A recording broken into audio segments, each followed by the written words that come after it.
I was that kid that sat at the very front of the class, shooting my hand into the air for every question. I had a report card full of A's, and I became school captain. In high school, I was in the top 10 students every year. I was a nerd, and proud of it. But what a lot of people didn't know about me was that I had a secret home life. Living with a father who terrified me, and a mother who drank herself unconscious every day. School was my safe place, a place with rules I understood, and adults who were predictable.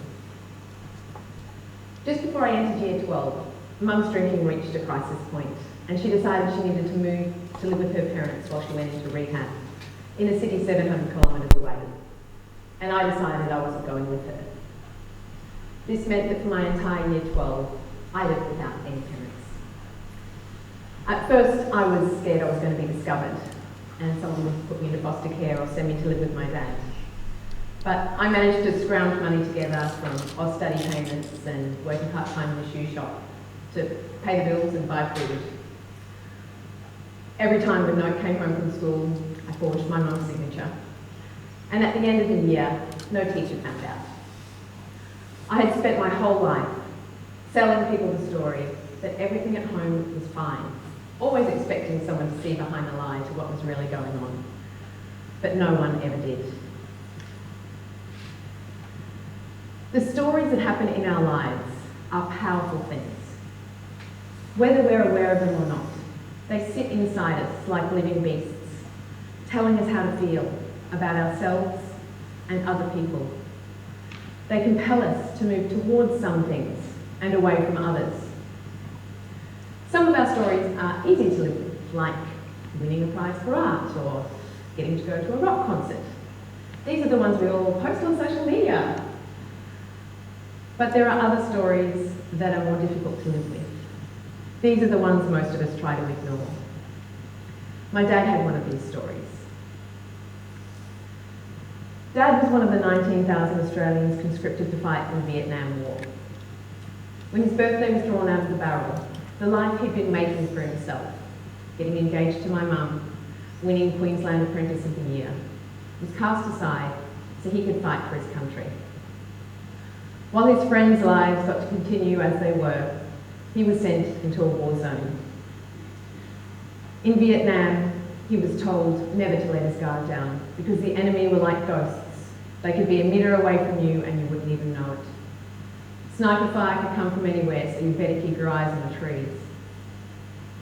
In the jungle, he and his group fought through dense foliage, trying not to make a noise, ears trained to the sound of incoming footsteps.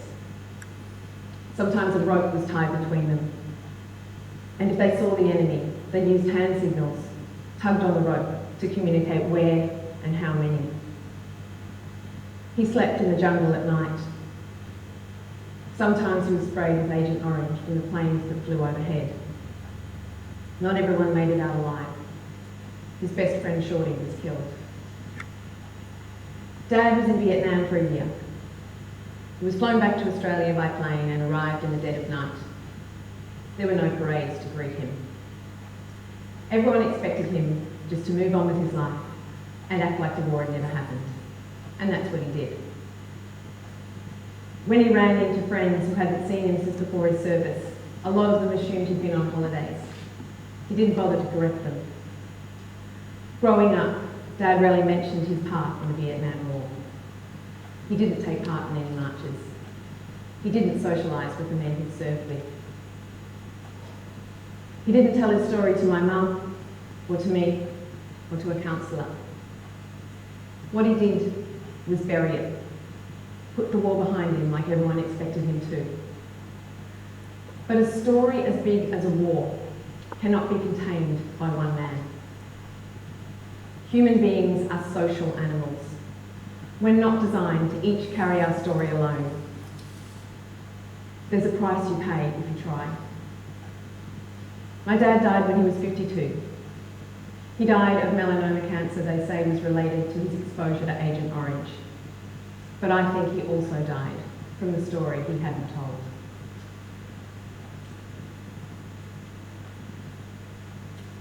I grew up in Queensland with my mum, my dad, my older sister and my younger brother. I remember a lot of things from my childhood. Splashing around in the blue tar pool, on the couch grass in our backyard, walking on roads so hot the tar stuck to my feet. But my first memory is of my dad. For the crime of being too scared to admit it had been me who'd peeled the label off a box of Tic Tacs and stuck that label to a wall. Dad grabbed me by my arm and used my body as a drum to beat home his words. I'm not hitting you because of the sticker. I'm hitting you because you lied. When I ran away, he chased me, dragging me from the places I hid to hit me more. He only quit when my mum said for him to stop before he killed me. I was 3 years old. He wasn't always like that. He was funny. He was smart. He gave the best hugs, and I loved him. But little things could set him off. Tripping and hurting myself. Getting a tangled line when we went fishing. Sometimes it was just a few slaps. Other times he would lose control, and Mum would say, one of these days you're going to kill those kids. In a war, you have to be tough. Even a small mistake can mean the difference between life and death, so it's essential to keep your soldiers in line. My dad never told me the story of his war, but I was a soldier in it before I even knew how to read. I understand why people don't want to look at things that are ugly and scary. But what happens when we turn away from the dark stories in our lives? They go underground.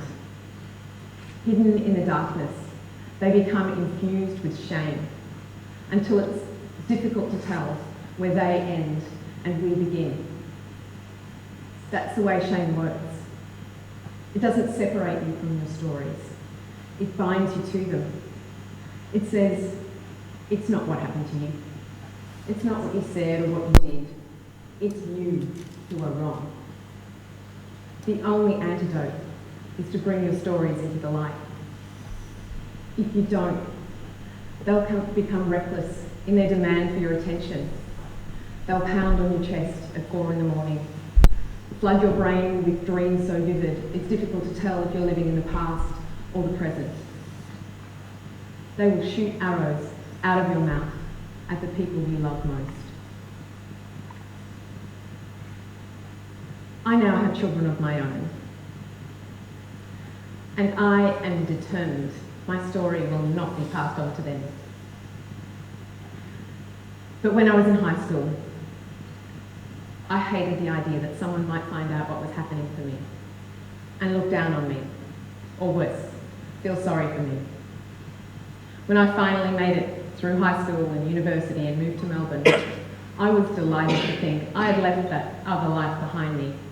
I was in a new city and was going to be a new person.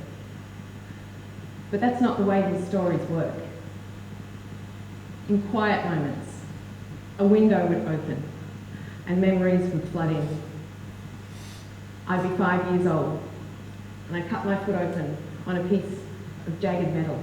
And when Dad came in and saw me sitting in a pool of blood, screaming in pain, with a slice so deep in my foot that I should have had stitches, he looked at me in disgust and said that I should have listened when he told me to stop running through the house. And he sent me to school without a bandage as punishment. All the time he came back and brutalised my mum, throwing me across the room when I tried to help. And I had to run next door to the neighbours to call the police, and we spent a weekend at a women's shelter. I kept these stories to myself and came to my own conclusions about what it meant that my dad had treated me that way. That I was unlovable, worthless, nothing. I kept trying to shove the stories aside, but every time I drank wine, I would cry uncontrollably. I told myself, harden up, move on, get over it.